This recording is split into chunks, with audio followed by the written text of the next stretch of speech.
For almost everybody, the worst craving by far is sugar. And it's not really our fault. Sugar is added to pretty much everything, not just sodas and fruit juices, the obvious stuff, but also pasta, condiments, breads, and virtually all processed food. And because sugar is everywhere, even hidden in the, air quotes, healthy foods, our bodies have been conditioned to crave it. We crave sugar, no matter how much we get, even when we've eaten more than enough food, even when our stomachs might explode, even when we've doubled a healthy day's caloric intake, we still want more sugar. It's delicious, it's everywhere, and it is killing us. Sugar, fructose, and processed carbohydrates are the true causes of multiple chronic health epidemics, and the research by Dr. Robert Lustig makes that very clear. There is no better way to summarize Dr. Lustig than with his own words.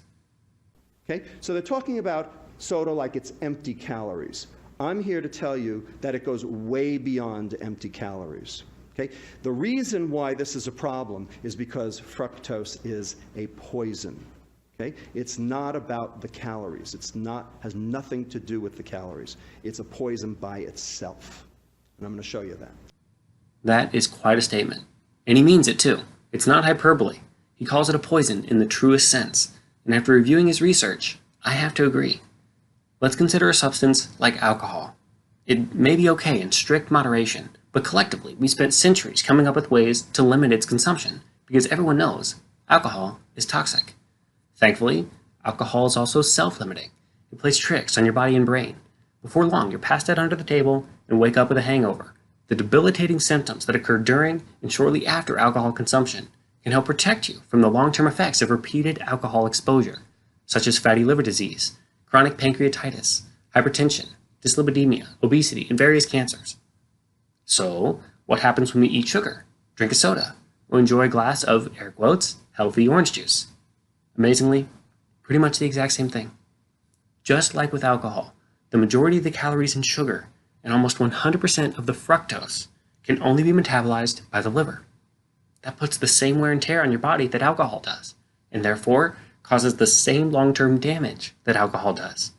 Fatty liver disease, pancreatitis, hypertension, dyslipidemia, obesity, and cancer. That's bad, and it gets worse. Because fructose cannot be metabolized by your brain and other organs, you don't even feel it. Your body sends none of the warning signals it does when it encounters alcohol. There's no loss of motor control, no debilitating effects on the brain, in the short term anyway, no hangover, and no embarrassing pictures of you passed out under a table.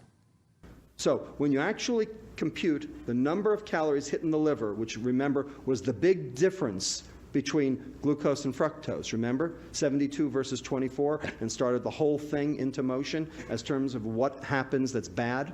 Okay? Bottom line, no difference. So we have something called beer belly. Well, welcome to soda belly, because that's what America is suffering from. No ifs, ands, or buts. That's what it is.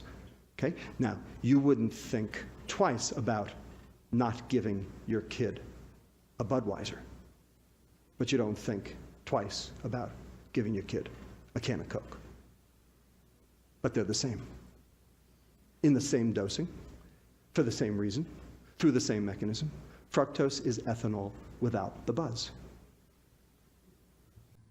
Before food processing, people got their sugars from whole fruits and vegetables, and as a result, the average consumption was only 15 grams of fructose per day.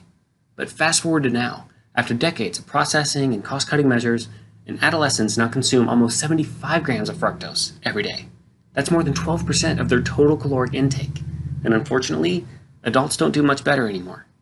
So why isn't fructose considered a toxin, even when there's proof of a direct and causal relationship between fructose consumption and our very worst chronic diseases?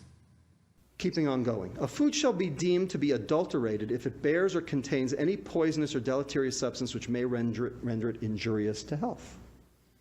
Fructose fits that description, right? But not with the prevention of chronic diseases, even though its own regulations explicitly postulate the connection between such products and such diseases. In other words, the FDA will only regulate acute toxins, not a chronic toxin. Fructose is a chronic toxin, right? Acute fructose exposure did nothing, remember? Because the brain doesn't metabolize fructose. The liver does. And the liver doesn't get sick after one fructose meal. It gets sick after 1,000 fructose meals. But that's how many we eat. Want to hear the good news? Our reliance on sugar is an environmental condition, not a genetic one. It's a matter of exposure, not true dependency. Do not surrender. Breaking the sugar addiction can change the course of your entire life. You can begin to reverse non-alcoholic fatty liver disease and all the chronic health issues caused by fatty liver in days or a couple weeks. Your metabolism will reset. Energy levels stabilize. This is transformational stuff here.